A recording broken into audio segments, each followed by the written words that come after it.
নাই, কোনো কিচ্ছু নাই, একদম আল্লাহর ওয়াস্তে মানে কোনো ক্রমে তারা চালান। আজকে 18 বছর ধরে পড়াচ্ছে অনার্স মাস্টার্স কলেজের শিক্ষকরা, তাদের কোনো এমপিও নাই।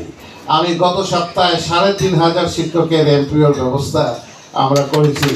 এই যে মন্ত্রণালয় হাতে পেয়ে ধরে আমরা এই প্রায় 3500 শিক্ষকের এই যে এমপিও ব্যবস্থায়, আরও কিছু শিক্ষক রয়ে গেছেন যাদের অধিভুক্তি নাই, আমরা সেই অধিভুক্তি নিয়েও আমরা কাজ করছি। এইরকম একটা অবস্থার ভিতরেও আমরা মনে করি, এই কথাগুলো এই কারণে বললাম যে আমাদের ছেলে মেয়েদেরকে পড়াশোনা করানোর জন্য সবাই অনার্স মাস্টার্স না করে ক্লাস 8 থেকে 10-এর ভিতরে কিভাবে আমরা কারিগরি শিক্ষার দিকে নিয়ে যেতে পারি এবং কারিগরি শিক্ষাগুলোকে কিভাবে আন্তর্জাতিক মানের করা যায় সেটা নিয়ে আমরা কাজ শুরু করেছি।